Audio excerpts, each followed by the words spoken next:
Good day, good evening, good morning, wherever and whichever time zone you may be, even if that is in the twilight. This is Preston Smith, your host for the Three Things, courtesy of The Corners magazine, which you can probably see here or here next to me if Kenny will do his magic. www.thecorners.com. www.thecorners.pl. I forgot where I am. And where am I? I am in MRP Studios in Warsaw, Poland, on the other side of the river in the Praga district. And it's snowy and it's cold. And if you're wondering, I'm even stuttering, if you're wondering where I was last week, hey, I was sick as a dog and tired and I haven't slept. I'm looking a little peaked. It's the way it goes. But also that's the way it goes if you live the life of a top consulting detective, which is what I am. So you check out www.cddi.pl if you want to find out more about that. Now, let's get into what are we going to talk about today? Well, three things and more. We are going to actually have an interview with the lovely and impressive Anastasiia Hubanova from Ribas Hotel Group. She's Ukrainian, and the reason I want to talk to her is because I, years and years ago, was in the hotel industry, which was crazy back then. Of course, this is, now 30 years ago, that was actually in the Czech Republic. But I saw all kinds of things, and it was actually a crazy business, very, very high stress. It was a lot of fun. It was a lot of fun, but it kind of opened up my eyes to many, many things in this part of the world. Now, her story is interesting. It's all partly because she came out of Ukraine. She was there when the war started, and now she's here. Their business is still growing. We're going to find out a little bit about that. We are also going to have some letters. But as for the second thing, this is triggered by one of the letters. Yes, more on prostitution. Kind of a public service announcement, actually, that's going to be. But I think you're going to find it interesting and scary. Actually, I went... because of this letter, I called up a doctor I know, and I grilled him. I asked him if he wanted to come on here, and he said, no, he didn't want to come on here. He didn't want to talk about things like he's busy. Maybe one day. But he did give me quite a bit of information. A lot of us, I didn't know this. Good thing I'm older now and not free and single, and it's a dangerous world out there. I wouldn't be going with prostitutes anyway, but still, my Lord. And finally, of course, the third thing, the war in the Ukraine update, which is interesting. A lot of things happened and some things didn't happen that I was afraid that were going to happen, and you need to stay tuned to find out what they are. So let's get into, well, actually, let's not get into it yet. Let's get into the letters. I told you there's some letters, and there are some letters. I'm going to read these out of order, I think. The first one, this is the one that kind of set me off, which is what we're going to talk about in the first thing. Preston, prostitution can be legalized. It's a reality. Some women want to work this way. If it were so dangerous, nobody would do this and nobody would go to them. I don't mean it's a good thing, but it has always existed and always will exist. And it's signed Mr. X, U.S. Poland. He actually didn't really sign it Mr. X. I know who this is, and he just said, sign it Mr. X, because he doesn't want people to think he's going to prostitutes. I don't think he is going to prostitutes, but I don't know. Are you going to? But, all right. That is going to be the subject of the first thing. We're going to talk about that, especially because in this region, as we talked about the last show, which is what he is referring to, there were lots and lots of bordellos. Not a very nice thing to say in Poland. In Polish, usually would say like a house of ill repute, I guess would be the best way to translate in Polish. You don't really, bordello is it's not a bad word in English, but in Polish, Now, we'll talk about that in the first thing. Second letter, LP, U.S. Poland, because he bounces back and forth, I guess. What you said in the last couple of days, they are now reporting on a site, which I don't know, he didn't want me to name it, but it's one of these military sites that covers the war, and basically he's giving me a compliment saying that we're ahead of the curve. But his next question, are things collapsing in the East? No, not collapsing, more like stalemate, more like the Ukrainians holding fast. Now, this doesn't mean there could not be a problem, hopefully not a collapse, and that goes back to what we're seeing in Congress and the Republicans, what's blamed on the Republicans holding up funds, aid to Ukraine, because, yeah, there is an ammunition shortage. In fact, I think there's a headline that I'll show you later that when we get to the War in Ukraine report, where it talks about these guys are running low on ammunition. And the Ukrainians were always short of ammunition. Now, I've summed this up a little bit in the past. I'm going to sum it up just once again, though. When it comes to what's going on in Congress, there's a bit of a twist, because you remember that we talked about a couple months back that Biden wanted to basically allocate like I think it was $105 billion for Ukraine. He was going to try to rush that through because he could already sense the trouble coming, that there were Republicans who were not game with just keeping an open checkbook and sending money to Ukraine, but they also wanted the Biden administration in the U.S. to address the border, right? Well, so what did Biden do? Well, what he did was he came up with something which is a bit of a plan. And what I'm doing right now, I'm trying to find I want to find the exact numbers, if I can, to give you an idea of what was going on here. Actually, you can see a headline: Republicans are on the verge of delivering Putin a big Christmas gift, right?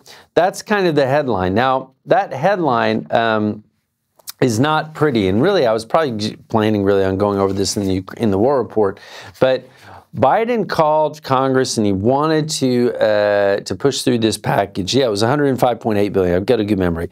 Now, $61.4 billion of that dollars was supposed to go to Ukraine. $14.3 billion was supposed to go to Israel. $2 billion to Taiwan, because there's always the China threat. But then 13.6, actually I've seen it in some places it was supposed to be 14 billion, maybe it's 13.6 billion, was supposed to be allocated to do something about the flood of immigrants across the southern border, like in Texas, where I'm from. Now, this was really meant to sort of try to show the Republicans, I'm gonna address your concerns, and when I address your concerns, you guys are going to play ball and we're going to send. But that is not how it works, because the Republicans actually have much more of an advantage than they had before the previous congressional election. And they basically say, no, that's not enough. That's not enough. And so they really started breaking this down. And in fact, on December 6th, December 7th, the Biden plan did not go through, and the Republicans are playing hardball. And what they want is basically Biden to more directly address these security concerns along the U.S. southern border. Now, this sounds kind of crazy that the Republicans basically are holding up aid to help a country that is actually fighting Russia. We just look at our past. Remember Ronald Reagan calling, saying you are the evil empire. That was kind of the Republican tradition. I don't like saying anyone's evil. So I'm not, even the Russians, I don't like saying the Russian people are evil. I think there's a lot of poor Russians that are just being thrown into these waves of attacks and just getting gunned down because what the Russians are doing is pretty freaking crazy, like in Avdiivka. But that Republican tradition, and there's a long tradition, the whole CIA tradition, the spy tradition, the Cold War, watch out, Russia, that was the thing. And now there's been a big twist to this, and it's all hung up in the U.S. And the worry is that seriously, the Ukrainians could run out of ammo, and then, then we could maybe see and I don't want it to sound apocalyptic here, but we could see a breakthrough, because we know that the Russian war machine is just ramping up. They were able to get munitions from North Korea. They're working together with Iran. They get more and more drones, et cetera, et cetera. Now, I was kind of going to hold off on that for the Ukrainian war report, but I thought might as well address LP's letter. I think I did. Maybe I'll get into more details on that in a bit. But no, right now things are not collapsing in the East. Not yet. Next letter. MT, U.S., Poland. Would be great to hear your take on that blockade and protests by truckers. He's referring to the blockade on the Polish-Ukrainian border. It would also be cool to hear your take on the imminent federalization of Europe. That sounds ominous. I'm not going to address that yet. I'm going to live in the now. for the moment. Sorry, MT. Maybe I will address that in another one. I'm not yet, though. I'm feeling a little too peaked to address that right now. But the take on the blockade and the protest by truckers. Okay, what you may not know if you're not paying attention to this, even if you're living here, I know people have no idea really this is going on. They just thought that Poland's aiding Ukraine, and even in Poland, Poles, that's what they thought. They didn't realize that there's been this hang-up, not just on the border, but previously when we talked about the grain deal, grain shipments, there is another issue that's at hand. And that is that you have the Polish truckers have been very, very upset with how things have worked, especially getting into the second year of the war. Now, since November 6th, we've seen blockades, which have caused just vast slowdowns on the border when it comes to Ukrainian trucks trying to export goods out and trucks trying to get into Ukraine, which is kind of the point of a blockade. This is actually better than it was. But you can still easily be stuck for half a day or more. And at the height of it, you're talking like 5 days, 7 days. Like people actually, truckers died in their trucks waiting for this. Now, I'm not trying to demonize anybody, okay? Let's talk about why this happened. Well, it's economic. The first year of the war here, you had Poles basically stand up like heroes, the heroes they are, and they accepted literally, you know, we're talking more than 1 million Ukrainians came across, and Poles, different organizations, grassroots groups, everybody pitched in to try to find places for families to stay, at least for the short term. A lot of Ukrainians have stayed long term. Also, Poles started pumping in aid, all kinds of aid. I know guys that they specialize in shipping food and supplies. We had one of these guys, Christian organization, the Radosh Foundation, Henrik Polchadwy, he was his group was helping getting aid in, but there are other groups, everything from ambulances to fire trucks to military, maybe not military weapons, but you know, flak jackets, that kind of stuff. And this is still ongoing. There's a lot still ongoing. However, as time has gone by, the economic pain has set in. And the Polish truckers have basically been saying, look, under the EU and under the EU basically liberalization that they basically created to try to aid Ukraine, they basically gave Ukrainian truckers a better deal than the EU domestic truckers had. That's one thing. Another thing, though, which has come up, because I know some truckers. One of my friends, he hauls all over Poland. And I asked him about this. He said, you know, I'm going to tell you one thing that's people aren't really talking about. Why this blockade is happening. One of the first things that needs to be done. Now, what the truckers want is the permit system that used to exist for Ukrainian truckers to come back into place. That's probably not going to happen. It would be very inconvenient, very difficult to do, cause another big political blow-up between Poland and Ukraine, which I don't think anybody wants, including the peace government that's not quite back in and maybe is probably not coming back in. But I don't think anybody wants that, but it's probably just not going to happen. But one thing that my friend, Richard, the trucker, he basically pointed out, said, look, it's one thing you got the rates. That's a big deal, and something has to be done about that, or there's going to be some sort of subsidies or whatever. But another thing is that the Ukrainian truckers are being treated differently than the Poles, in the sense that, especially with truckers that are going into Ukraine, they were basically being, okay, you guys go first. We know you're in a hurry. We know you got to get aid in. You might have, I don't know, whatever. You might have flak jackets. You might have food, whatever. We bump you guys to the front of the line. Okay, well, there's a period of time where that went on, and then there's a period of time where finally the Polish truckers said, look, that's it, we're done. And, you know, this kind of thing happens on the borders, and truckers lead a very difficult life. Both sides do. But if you know a trucker, talk to a trucker, and they tell you about what they do, some of them love it, I wouldn't want to do it. And in fact, it's kind of crazy. There used to be tons of problems years ago on the Czech border. Right, on the Czech border, and there's all kinds of problems. There's trucker problems. There's issues.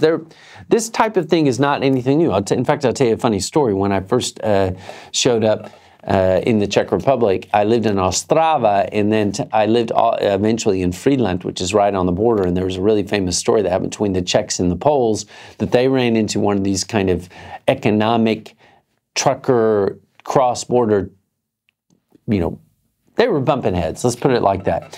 And what happened? Literally what happened is that you had a situation where the Czechs got mad and they didn't like the fact that the Poles were coming across to the Czech Republic to buy Czech shoes for some reason at the time. And the Czechs had been running across the border to buy Polish eggs.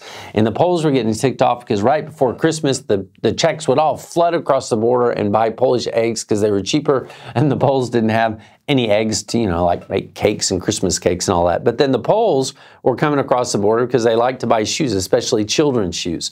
Well, some, supposedly, this was the story, and it was in the papers back then, that the Czech border guard, some Czech border guard was having a bad day and he was mad, and he took some little shoes off a Polish kid that had bought Czech shoes because he said, these are Czech shoes, they shouldn't be for. But one of these crazy, silly things that, you know, shouldn't have happened. But tempers flared. And then the Poles reverted, and what they did is they stopped a bunch of Czech cars and they took the tires off the Czech cars, and they said that Czech cars shouldn't have Czech tires. And then there's supposedly a big brawl between border guards, and, you know, it could have become like a freaking international incident at the time. It didn't. It was just a weird local thing that supposedly happened. But when you get into these border situations, tempers do flare. And one of the things that has really aggravated the Polish side is seeing the Ukrainian trucks being ushered through first again and again. And that probably has had as much meaning as the actual rates and what the Poles want for the permits and all that. So maybe there is some room to sort of kind of sort that out and make it a bit more fair, understanding that there's a war on, things need to go forward. But still, you know, a trucker's got to make a living too. That was coming from Richard, the Polish trucker. I'm going to trust him on that one. But I have seen similar things like that in the news. Now, I think that was the last letter. That was the last letter. But the first letter that we read about prostitution, that leads me into the first thing, which is not a repeat. It's not a repeat. It's just kind of scary stuff. So let's do it. Let's talk about prostitution once more. All right, the first thing, prostitution, yeah, I'm still singing that. Look, think of this as kind of maybe not the first thing so much as a little bit of a public service announcement. We talked about this stuff before, but when we talked about, when we took the questions, we took the letters to the editor, and when I get a letter to the editor say, look, come on, it's always been around, it's always going to be around. If it was that dangerous, people wouldn't do it. Oh, okay. Here's the thing. Maybe it's a little more dangerous than it used to be. You'll say, heave, heave. Yeah, heave, heave. Okay, people know, yeah, you can get HIV. But let's talk about some things that are actually prevalent in the region. I'm not picking on Poland, but in the region. And I did call a Polish doctor, but this is an international guy. He deals with people from all over, and he's traveled all over, and he knows what he's talking about in the region. And I specifically asked him, I said, look, I don't want to pick on Poland, but let's talk about prostitution and what you see the risks are. Now, you know what he said? And this is not the first time I've heard this, because actually a friend of mine told me that a doctor told him this, and I thought this was kind of crazy. And this wasn't in Poland.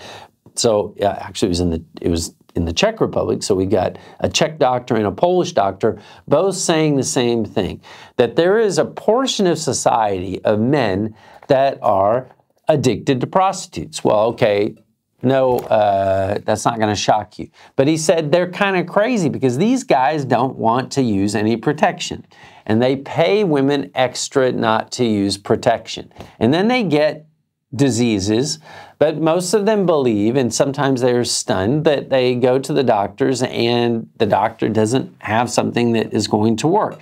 Now, traditionally, things like syphilis, gonorrhea, whatever, yeah, they're, you know, traditionally, well, years ago, there wasn't a cure, but then there was antibiotics and all that, and there still seems to be this kind of illusion that antibiotics will cure everything. Well, when I talked to my friend and I asked him about this, does this kind of thing happen? He said, yeah, He said, yeah, there are men.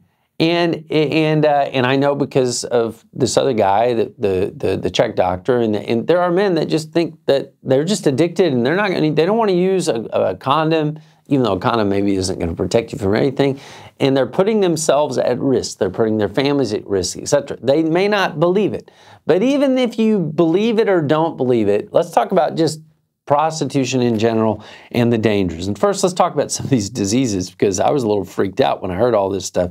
Like I said, I'm kind of glad I'm older now and not single. But I wouldn't go to prostitutes anyway, I'm just saying. Okay, here are the things which I heard, which actually shocked me or sort of frightened me.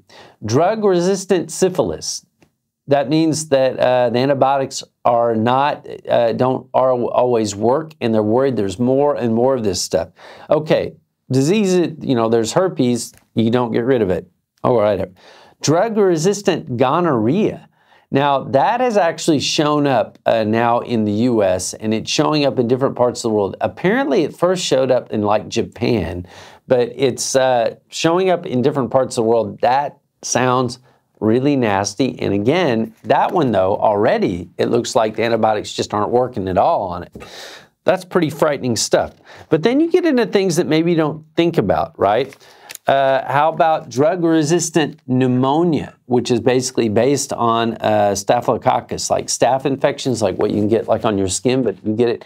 Now, here's the thing, and this is what he brought up, which kind of like, man, maybe I should talk about this, whether or not you're interested in this region or it's not even a regional thing, is that these guys, they're going and meeting with women, prostitutes. Now, these prostitutes, a lot of them had pretty hard lives. A lot of them, honestly, are from the East. There are plenty of Polish prostitutes, Czech prostitutes, whatever, but there are Ukrainian prostitutes, Russian prostitutes, prostitutes from further the stands. And the thing is, many of them have had hard lives. A lot of them have a kid, right? They're not doing this because they like to do it or they want to do it. They do it because they've had to do it.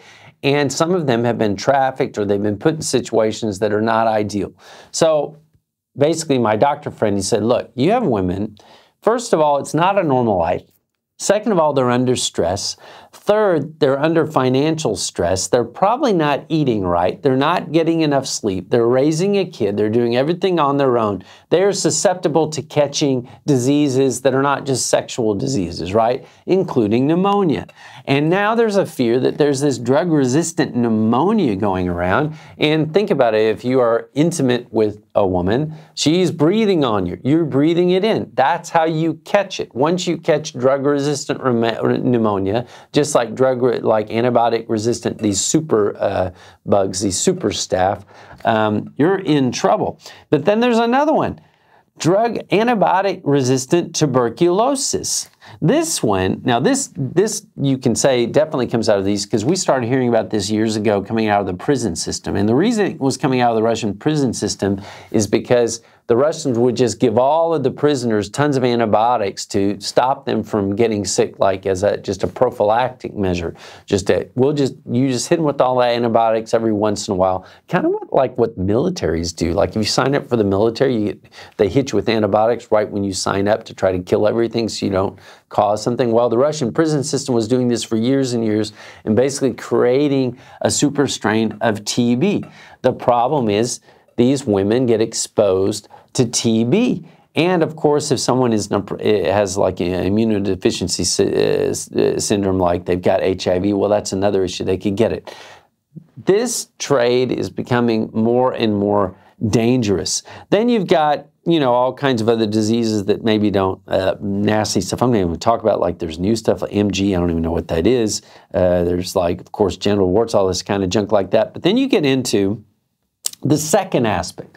So we've already talked about the dangers of maybe catching something, which are scary. But I'll tell you a scary story, another scary story.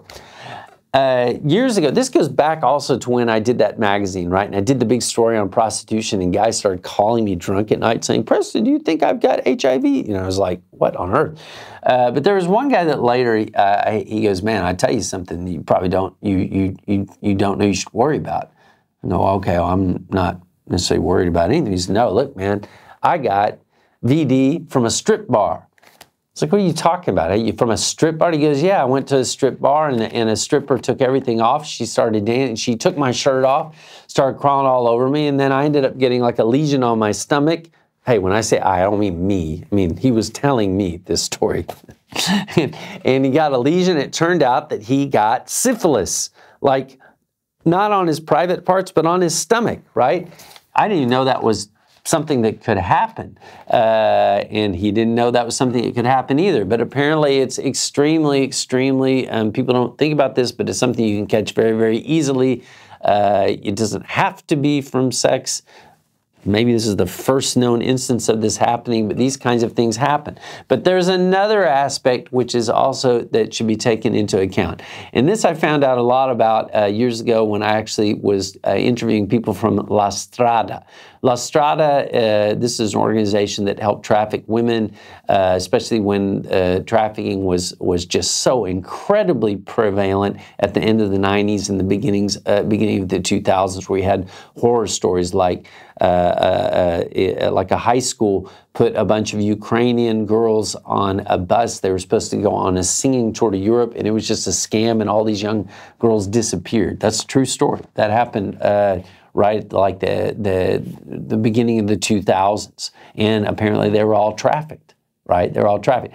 These were horrible times, and the numbers from the early to mid 1990s to the middle of the 2000s, they were thinking that in the entire region, Russia, Ukraine, Moldova, even Poland, that combined there were hundreds of thousands of women that were trafficked and basically just trapped into these lives.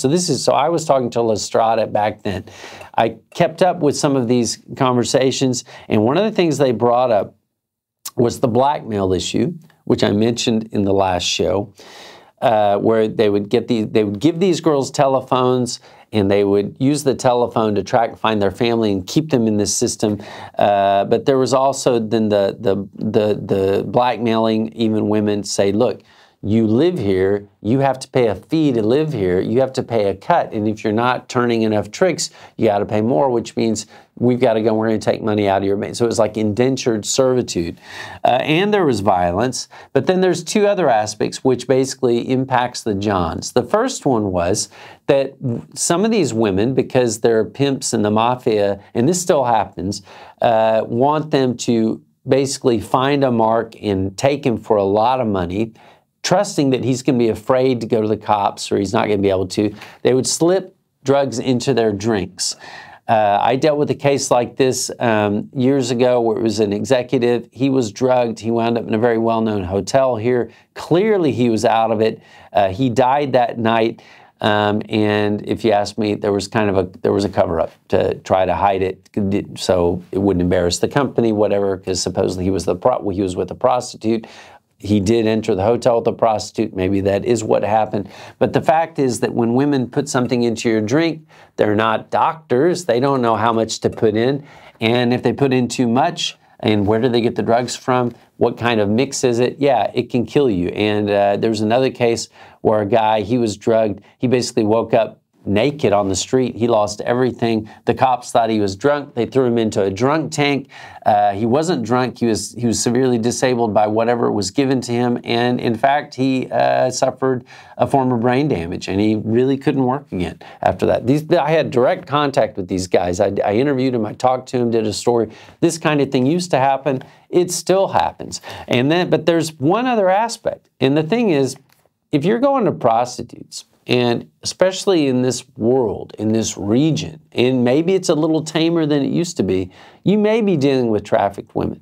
If you're dealing with a trafficked woman and you're the John and there's a Ray and it turns out this girl has been trafficked and she doesn't have her passport because they took it from her, she doesn't want to be there, she legitimately can say she's been forced into prostitution, you could get in a lot of trouble. Now, some jurisdictions don't seem to go after the Johns, but I tell you, down Romania, they really do, and they did, and they do, because so many women were trafficked out of Moldova into Romania, and there's basically a common language there. Bulgaria, some of these regions, if you're playing this game, you may be putting yourself at different types of risk. Obviously, the mafia might get you, or you might get ripped off, or you might get a disease, but you may incidentally not be dealing with someone who's doing this of her own free will. So that's my public service announcement.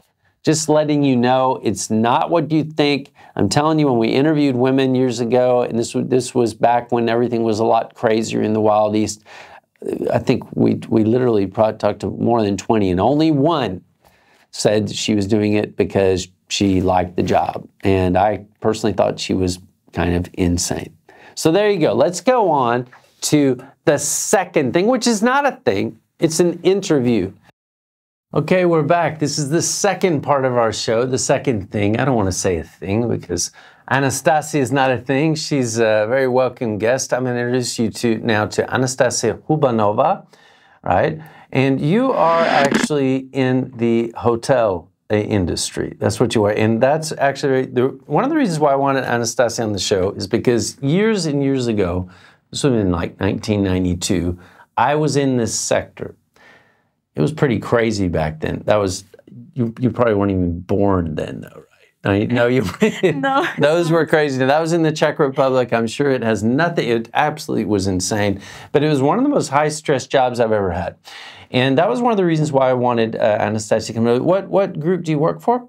The Ribas? The Ribas Hotel Group. And it's a Ukrainian company based out of Ukraine, but you're expanding. Yes. Now I'm head of European office in Ribas Hotels Group. It's a management company. Right. And we started working from the Ukraine and now relocate abroad. And so, but you guys started actually expanding after the war started. We had the plan make the relocation of our business in 2024 years, but when in February of 2022 started the war, we understand that we need to relocate more quickly than we made the plan. Than you had actually thought was going to happen. And so I wanted Anastasiia to come on because I want to talk about her story a little bit, and also we talk a little bit about the hotel industry in general. That is just the craziest industry. Or at least it was. Maybe it's not now, but it was when I was in it. But the first thing, you were in Odessa. You lived in Odessa. You worked in Odessa when the war actually started. Right? Yes. Before I lived in Zaporizhia and Kharkov. It's the east part of Ukraine. But in fact, when war started, I was in Odessa in main office of our company because I needed time to adapt it in this company and started to work in more active. And so once the war started, I mean, just tell me a little bit about that. That obviously came as a shock to all Ukrainians, but and we've talked a lot about, and I've even had guests and featured people in the magazine that were mainly more based out of Kiev, not Odessa. And so what was it like in Odessa? I mean, what did you hear the sirens? Did immediately, in Kiev, we know that story. But what was it like for you? In fact, as I remember, we had two kind of people. The first kind of people said that tomorrow will be war, we need to be careful, we need to go somewhere. Right. But I was in second part of these people. It's going to happen. Yes, I didn't use. I thought that will be okay, and in 23 February, we discussed in project in Donetsk region, and I thought that... that you were going to put a hotel in Donetsk. That was as late, really? Not in Donetsk, it's region near of Donetsk. It was but in the region. Yes. Right. And we discussing about the creating this hotel, and I don't believe that something can be... So even that late, you guys really didn't, many Ukrainians in companies, you really didn't think that the Russians would actually come in and do something like that. Yes, because how it can happen in 21st century in the world. Right. And so then this reality starts. So what was it like in Odessa when that started? 2 years ago now. In fact, it was scared. No, personally for me, I wake up not at 3 a.m. or 4 a.m. like in other people. I had a strong sleep, and I wake up at 9 a.m. I read the message from our boss that we need to be strong, we need to be careful and together in this time. And how I remember, all people cooperate.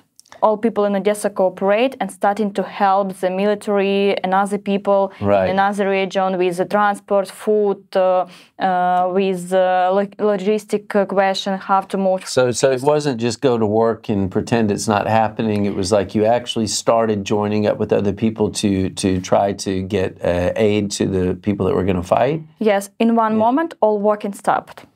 In hotel, in cafe, restaurant, in shops, all stopped, and all people was in shock how to do the next time. Right. And so, but did you think this was it was going to last very long? I mean, what did this is why I'm asking you, because you asked someone who's a journalist or someone who's in the military, they tell you all these, but what was it like for just the normal working person, right? Did you think it was going to last a few days or a week, or was there a point that you realized this is a real war and it's going to last a long time? No, at the first days, all people thought that it's 1 week, no more. Really? 1 week, 2 weeks, no more. Even when the Russians went so quickly towards Kiev, you still thought it wasn't going to last? Yes, we thought that it will be not more than 2 weeks, and after that it will be okay like before. But after half of year, we understand that it can be more longer. It's going to be much longer than we thought. But your company still functions. You didn't stop functioning. In fact, you're expanding. And so for me, that's almost kind of, it's sort of hard for me to understand, in the sense that maybe I just focus on one thing and it's hard for me to focus on two things. I mean, what's it like, because the hotel business is great. At least when I was in the hotel business, it was focusing on 10,000 things at once, because you have tourists coming, you're trying to get more allocation. I was in a little bit of a different business than you, because we were in the old days in the tourist industry, and we would get allocation in different hotels, and we were sending tourists to all the hotels. But you guys are actually managing hotels. But still, it was a very, very labor-intensive business, and you didn't get much sleep. I thought it was very stressful.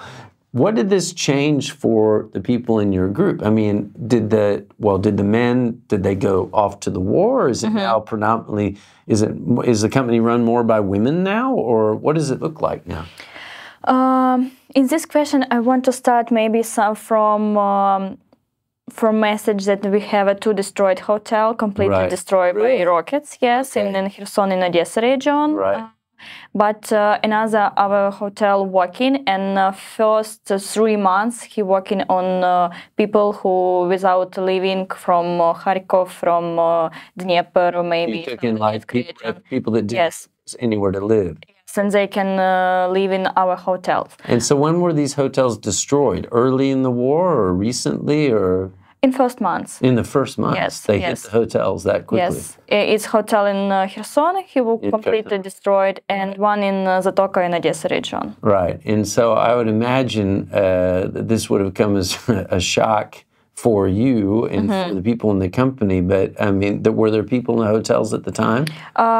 No, because Kherson in this time was occupied, and we closed this hotel. And after that, without people, people moved from the hotel and stopped working. But hotel in Zatoka, it's a season hotel, and it happened in winter. We are not open yet. Right. Okay. Yes, and it's lucky for us that this hotel was without people. And why do you think? Why does your company think the Russians hit these hotels if they were empty? They weren't occupied. I mean, there weren't people in them. Why did they destroy them? Just because they ran them? In fact, it's a hard question, because, for example, they destroy the houses from people living in downtown, in villages. It's random. Yes. And it's random, that's something else. And so, okay, so your company bounces back. You have 2 hotels destroyed, but that's not the end. Yes. You're still And you know that the firstly some months of our working, really something was stopped because people don't know what to do, but we respected our people and tried to support them with working with a salary and another. But after 3 or 4 months, the developer of Ukraine and start to understand that it's not stopped now, but they need to continue working and to do business, continue building and finish the process of development that they have. Well, so, but this whole hotel sector, not in Ukraine, just in our part of the world, went through a terrible time during COVID, right? The hotels, they were empty, they couldn't have guests, or then limited guests, they're hard to feed the guests. I remember there was a moment where everyone thought the hotels, they were just all going to go bankrupt, or they're going to be sold for nothing. COVID's over. Now many of them are booming, but COVID was already a very hard period. And then, but for you guys, there's COVID and then there's the war. And yet your company is still working and still expanding? We start working from the first war in 2014 years. Well, right. After that, we lived from COVID. And so it's not, war. So the war is, sometimes I forget that the war really started back in 2014 for people in Donetsk, for sure. But then kind of what's the plan? Do you have lots of guests, lots of tourists, or are you planning on focusing in Western Europe now? About the operational hotels in Ukraine? Well, first, in Ukraine. If we talk about the guests in Ukraine, it's in the most part it's in tourists from the Ukraine because we have a closed abroad, and now we have a business tourism and relaxation tourism because people need to have a rest, and all people understand this. It's okay that yes, we have the war, but we need to have the rest and continue to live. And now we have the most part of our hotel. It's Lvov. It's mountain region, and all this hotel with communication for the rest. But we have the city hotel too, and it's active business tourism in this hotel. And so this is a very curious thing that I'm going to ask about now, because it seems to me that Ukraine and the Ukrainians, I kind of don't understand why Russia wanted to start this war, because the Ukrainians have shown a remarkable ability to adapt their mentality. Because like what you said, we understand that people also have to have a rest. They have to go to a hotel. And, you know, the United States seems like it's always been at war somewhere. But on the other side, if you live in the United States, if you grew up in the United States, there wasn't a war, like not from my age, at the time when I was young. And so maybe we watch too many movies, but we're like, the war, all you do is war, you don't think about anything else, that's it, that's it. But the Ukrainians seem to have taken a look and said, this is going to last a long time. We have to be realistic, and we're going to also have hotels, and we're also going to have cafes. But this also creates some tension, though, right? Because in Ukraine, there are some people that think that the soldiers are fighting and other people are relaxing, having fun. You've got the Ukrainians, and I understand the mentality that you have to have a rest. But on the other hand, sometimes we hear that, you know, their Ukrainians think that there are the men that are fighting, the men and women that are fighting, and then the other people that they're not fighting. They're going to cafes and they're going to, and so what do you think about this? I mean that all country now in fighting of Russian rockets. But it's being hit by Russian rockets. Yes, but the main idea that all cafes needs to work because it's working places for people. They need to have the salary. Money. For example, if all stopped, there are many people like waiters, clean masters. They will be without the work. And we understand it. Yes, we are not have the party all night. It's okay. We don't have. We understand what's in normal for us and what it's not unnormal. What's tolerated, what's not tolerated, because we understand that there are many militaries now on the first line with rockets, and it's really scared for us. But then for civilians, the rockets, they hit different cities all the time. It's not just the front lines, because you know, we read all the time that the Russians, they hit infrastructure, but then they hit places that kind of don't make any sense. when you were still in Ukraine, because you've come to Poland now, did you worry at night that maybe a rocket was going to come, or when you heard the sirens, or what was it like for you? Or did you just get used to it? I mean, you don't look stressed. For some women, you look like healthy, you don't look tired, whatever. I mean, how did you deal with that? When I was in Odessa, yes. Yeah. In fact, I don't know how it's happened, but I was really in big stress in Ukraine for myself, because I'm 2 years without my family. My family now in occupied territory, and all this time I was alone in Ukraine, and all helps for me, it's my work and what I do. Yes, I every night hear the alarm from the rockets. I saw from my window these rockets because I lived near the sea, and I all saw this. Not all the time I go to the shelter, in fact, because it was hard. Every night I go to the shelter, and sometimes when you're tired, you can only sleep. And how you remember, from the start of the war, I have the strong sleep, and sometimes I oversleep the alarm and don't hear it. You just didn't even hear the alarm, right? Yes, yes. And so what was your, I mean, how long have you been in Poland now? Because you came to Poland recently, because you're, like you said, your company's expanding. So how long have you been here? How long have you been in Poland? I moved from the 1st November, but my working... Yes, my main responsibility in work is European market, so I often had the working trip. Yes, right. Yes, but completely I moved on the 1st of November. 1st of November. So you were basically in Odessa in Ukraine for almost 2 years during this war. Yes. Right. And so how, you seem to have held up pretty well. What about other people? When they hear the rockets, when they know they should go to the shelter, or maybe they don't go to the shelter because they're tired. What do you think? What do the Ukrainian people think right now? Are they still believe they're going to win the war, or we're just got to get through this, or it's a stalemate where it's going to stay the same every day? What do you think? In fact, it's a really hard question, because how I say it, in the start of war, we thought that it will be 2 weeks, no more. Now we understand that it's something long process, because firstly, war started in 2014 years. It's more than 9 years yet. Right. And for us, it's hard to predict the finish.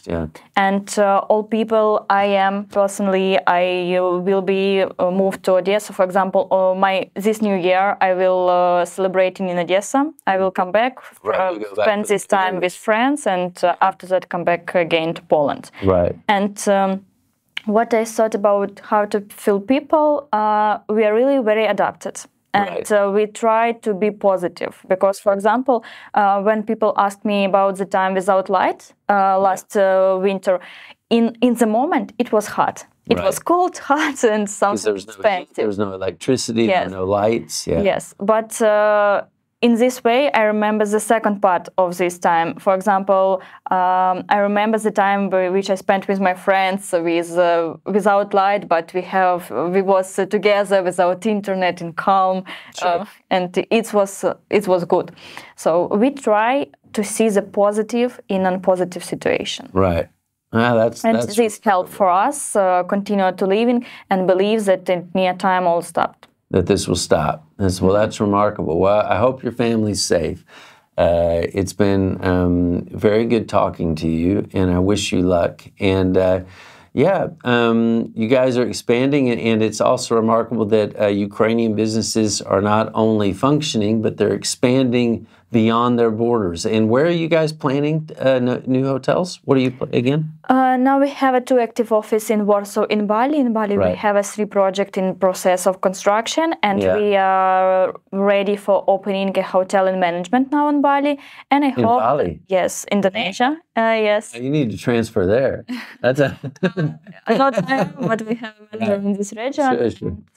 I hope that at near time we sign a contract for management in Poland too. In Poland too? Yes. Okay, well, I wish you luck. It's been very, very good talking to you. Nice to meet you, and hang in there. Yes, thanks. Okay. Nice to meet you. Thanks a lot. Okay, guys, I tell you what, I find that fascinating. I was actually going to start talking about some of the crazy stories, but you don't even need, your stories is better. You're better. But, you know, we're going to go now to the third thing, which is the war in Ukraine update. There's a lot to talk about. Some is frightening, some is not so frightening, some is worrying, but there is a little bit of light at the end of the tunnel. We'll talk about that. So let's get on to it and see you soon. Okay, now for the third thing, the war in Ukraine update. Now, I didn't do this show last week, as you know, because I caught the flu. It might have been COVID again. That would be like number 5 for me. I don't know. But I was under the weather and actually had a bunch of casework too. It's just the way it goes. Every once in a while, I'm going to disappear on you.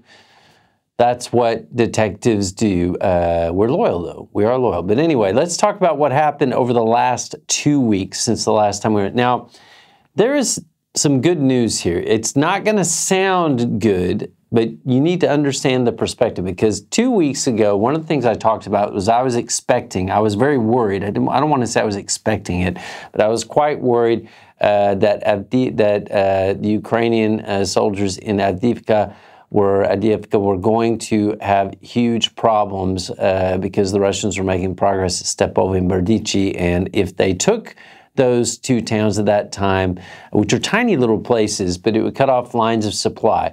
We're going to get into that when we get into the mapping. But in the meantime, a lot has also happened, and there were things that sounded very, very bad, which are still being made much of in the press. Maybe they're not as bad as we think they are, although yes, it does look like we're into a stalemate. Now, you're probably, I know I did get some letters on this, which I didn't actually address at the beginning of the show, but one of the letters very pointedly asked and kind of said, so the offensive is over, right? Well, yeah, the offensive is over. I don't think that we can, the counteroffensive, the Ukrainian counteroffensive is over. I don't think that we can say that it's not over. Actually, this week, this showed up in Politico when they interviewed Ukrainian's president. Not to steal from Politico, I'm just going to say what he summed up, but he basically said that Ukraine is entering a different phase of the war, where it's clear that Russia is going to target Ukrainian infrastructure, try to freeze Ukrainians again. It's clear that it's time to dig in. This basically is being taken by the West as kind of an admission that the counteroffensive is over. Now, then there is a little bit of debate as whether or not the counteroffensive has been a success or a failure.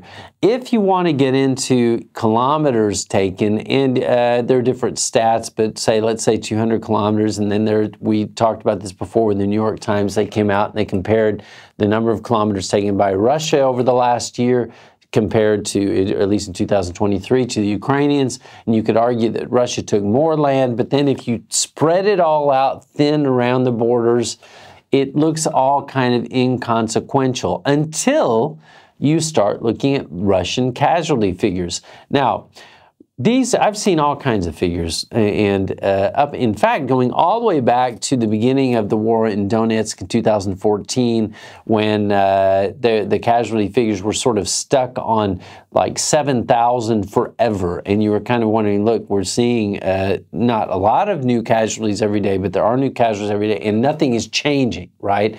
So there were questions even back then about, you know, who is actually suffering, where the casualties are, how many they are, etc. Well, now new figures have come out. I think it was the International Study of War, which said that Russia may have suffered up to 370,000. That is not killed, that's killed and wounded, but when we're talking killed, it could be 50,000, it could be 70,000. I think that is probably a pretty accurate figure. As far as Ukrainian stats, these are held very close to the chest of Zelenskyy and his generals. We don't really know. I will say that when I've spoken, I think I mentioned this in the past, when I've spoken with aid agencies that talk about Ukrainians that have lost a limb and they're trying to get them prosthetic limbs, they will come out and say things like there's 70,000 Ukrainians that need prosthetics right now. So these are significant figures. Now, obviously, Russia Russia has many more people. They have the ability to field a larger army. But still, when you get into who is winning or whether or not this counteroffensive has been a success, or even whether or not the Russian counteroffensive to the Ukrainian counteroffensive has been a success or a failure, you have to take into account the unbelievable attrition rate. Russia just seems to be willing to throw men into the fire, whether they're trained, whether they have weapons. Some of these stories actually kind of rival the things that you hear from the stories from way back in World War I, where Russian troops would show up and they just literally were not equipped. They were not equipped. We're going to get into that. But one of the other things that has been percolating along for the last couple of weeks and even further, and this is a question which showed up again in the press again and again, is this Zelenskyy, and has he split? Does he have is he on the wrong side of his top generals? Now, this Politico story, Zelenskyy split with the military is Russian propaganda. This was this was now what the Ukrainian side is taking. Yes, no, not sure about that. Now, the reason why, if we go back to some of the things that happened and when this split kind of seemed to have taken place, what happened was Zaluzhny, and you can correct, I just cannot pronounce his name. How do you say his name correctly? Zaluzhny. Yes, thank you. I'm sure you guys heard that. Did you hear that? Say that again. Can you say that again? Zaluzhny. Zaluzhny. He's very, I mean, let me tell you, he's very well respected in Ukraine. I think he's been impressive all the way along. But he came out with basically the equivalent, not a tweet, but he actually wrote, there was a point when he came out and said this is essentially a stalemate. Right?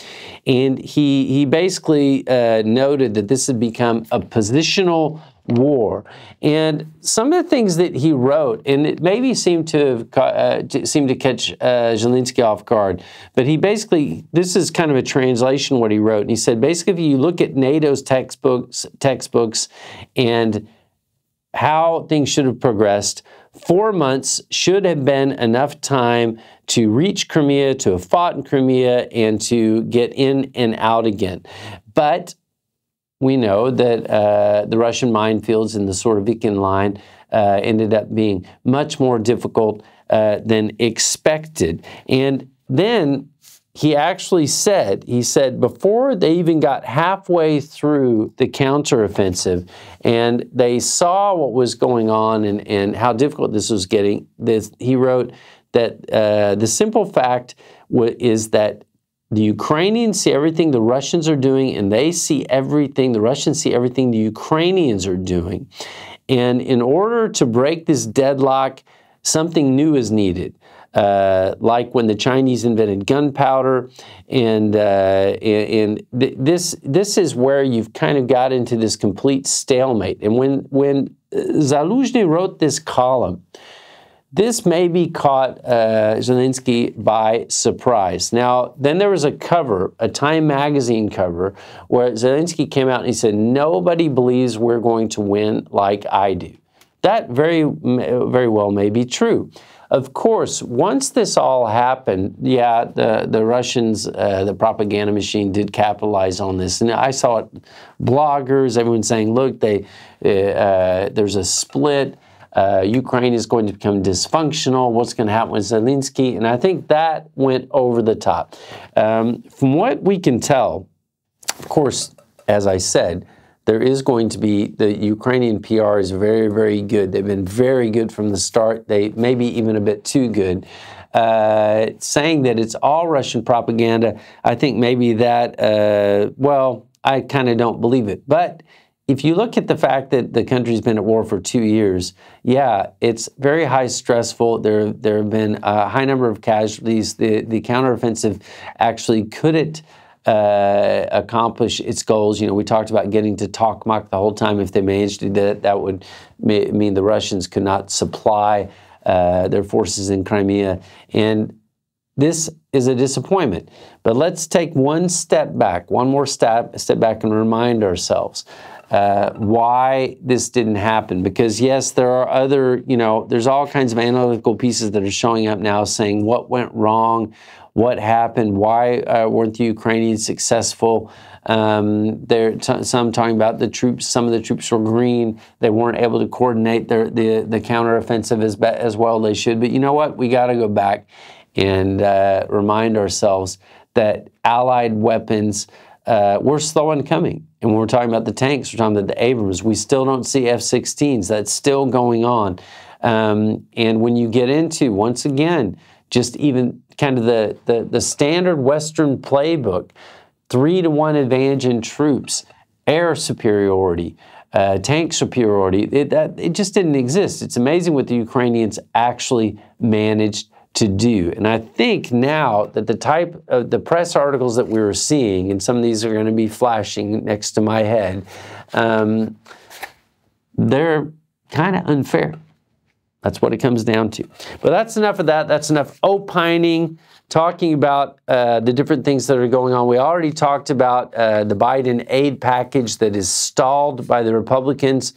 If that doesn't come through, yeah, the Ukrainians are going to have a problem. I'm hoping that in the States we're going to see a little bit more sanity, but for now, we have to live in the now. So we're going to go to the maps. We're going to jump through and talk about some of the things that have happened this week and some of the things that didn't happen, which me, the pessimist, thought were going to happen. So off we go. Okay, the first thing we do, as always, we take a look at the big map. And you see, this should, for those of you that watch the show, this is nothing new. You see the entire length of the front. Kherson, Zaporizhia, go up further north to Bakhmut. You keep going up further all the way up to Kupiansk. This is nothing new. I'm just showing it to you in case you're a new viewer and you are not that familiar with what this looks like. What we're going to talk about, though, first off, is, yes, Kherson. Now, this is an amazing part of the story. Maybe we were a little bit too optimistic when we were talking about the Ukrainians crossing the Dnieper and especially at Koninklijke and these amphibious landings and what was going to happen next there. But it's still, this is not over yet. This is not over. Now, we're not talking about a lot of troops. We're going to get into this. If you take a look at this first map, you see Kherson. You see that arrow, right? When you look at the broader map, you can't see, but that arrow where you see the Russian, those are the Russian forces pushing, trying to get the Ukrainians out. That is where Koninklijke is. Now, we're going to do a close-up. This is a tiny place, okay? This is another tiny place that actually could be key. Now, this map, again, you see this arrow that symbolically represent the Russian forces. This is a deep state UA map, just in case you're wondering. But you may remember from the last map that there has been a slight change in the gray zone. The gray zone is basically everything from the edge of the Dnieper River all the way to the town of Koninklijke. Now, we talked about this, that the Ukrainians managed to get troops across, and the Russians weren't really ready. But then they threw everything they could at these guys. And gosh, man, through a kind of a friend of mine who knows a source, these guys, they are something else. The Ukrainians that have crossed the river that are not only holding tough, but they are advancing. And I told you there'd be some good news.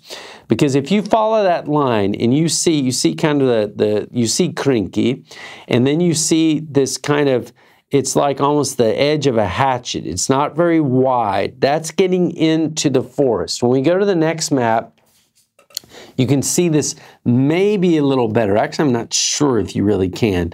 But if you take a look at this and you see there's the town, but then there's the forest. And you see the Russian push. Well, actually to the west of the Russian push, you have got this tiny little edge of gray there that is getting into the forest.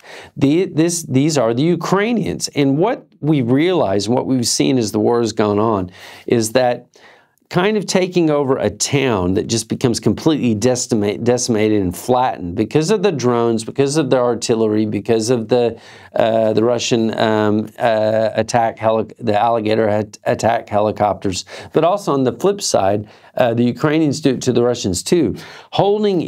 Actually putting your troops and holding these towns, which there's nothing left, that doesn't make any sense. So now we're seeing more and more that they kind of hold the areas around the towns, maybe try to catch troops that are trying to move through the towns and encircle them, but you're seeing kind of little pincer movements everywhere. Now, the key is that once the Ukrainians or either side gets into a forest area, it's very hard to get them out, and they can gradually build on that. And that seems to be what the Ukrainians are actually doing. Because if you take a look at that map, and you see, it's very faint, I know, but you see that once you cross the river, that's the gray zone, and then because you have kind of some islands and stuff in there, and then you actually get to Koninklijke, and you see it's kind of a strip, right? But just past there, you see that little gray zone. That is where the Ukrainians are getting to the forest. Now, we know the Russians have been pushing very, very hard to try to get them out. But there's even news from today that a Russian attack where they used 10 or 11 or 12 tanks, actually armored vehicles and tanks. The Russians lost, I think, 5 out of 6 of their tanks and 11 out of 12 of the armored vehicles altogether, and they had a lot of casualties. So these Ukrainians, they're not only getting into this area, but they're digging in. They're digging trenches. They're not planning to go anywhere. And this doesn't look like it's going to be a repeat of the Kozachi Lahari story, where they got across, they had a foothold, a bridgehead, but they couldn't hold on to it because the Russians just brought too much in terms of artillery, drones, and counterattacks to bear. This looks like it's a little bit different. It's not a big thing. It's not maybe what we wanted, but it's not all bad news. Let's jump to Robotnia. That seems to have stalled, and there is some, what I would say, some bad news here. If you take a look at Robotnia, which is, you can see exactly where it is. We're still seeing attacks and counterattacks with the Ukrainians trying to take Novoprokopivka, not really getting anywhere. The Russians have been attacking, and the Ukrainians have been counterattacking to the west of Robotnia. Not a lot of news. We don't know what's going on. The bad news, and you can see this, you see that arrow that is north of Verbove. We had some hopes a while back. We talked about this many times. The Ukrainians actually punching through with leopards or with armored vehicles, punching through, taking part of Verbove, maybe turning the corner, and maybe that could be the big run for Tokmak. That in the end, they couldn't make it happen. It was too difficult. And this whole, what they managed to accomplish in Zaporizhzhia on that front in Robotnia is kind of amazing, because they actually did make progress, but the Russians are pushing back in Verbove and north of Verbove and threatening to undo that, completely undo that. That we're going to have to keep an eye on, and it does not look good. Just very quickly, though, to take a look at that map, once again, the bigger map, and you see how difficult this is. You see Tokmak down below.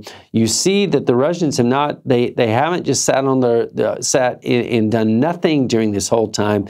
We know they pumped in a lot of reinforcements. They have also put in more trenches, more defensive lines, and these are very, very clear on this map. So I'm going to consider the Zaporizhzhia front stalled and stuck, and we really don't expect, even from what we said before, from Zelensky's own words, that it looks like now we're entering a phase where it's hunker down, it's going to be cold, it's going to be difficult, and we need to assume that Ukraine is going to be on the offensive, at least for the time being, and that also goes for the Zaporizhzhia front. Now, we're going to actually kind of leapfrog, going to skip up north. It is true that the Russians are pushing at Marinka. We've talked about that before, but let's go to Avdiivka. this is where I am actually happy that I was wrong. If you take a look at this big map and you see Berdichi there, right? What you can't see because it's too small is Svatovi, but Svatovi has, at least as far as I know, as of today, it has not fallen. And I really, to be honest, I was quite pessimistic and I was worried that it was going to fall. And if it did, that meant that Ukrainian supply lines into the city were going to be threatened, and it might signal an actual pullout. Now, this does not mean that the news is all good. We'll take a look at this next map. Here, this is a satellite map, and you can see Berdichi, and you can see Stepove, and you can see how the Russians are pushing, and they're pushing right on top of Stepove and a little bit to the south where they're making some progress. We know that Ukrainians are counterattacking hard there. They're protecting those supply lines. It's remarkable, but there's also something else that has happened since the last time we talked. You know, we talked about, and you can barely see it on this map. I think I'm going to go to the next map where you can see it just a bit better. If I'm not lying to you, I think I do have, yeah. The next one, you see just a little bit better, and you can see that kind of blob, which is the Tarakon mine tailings mountain.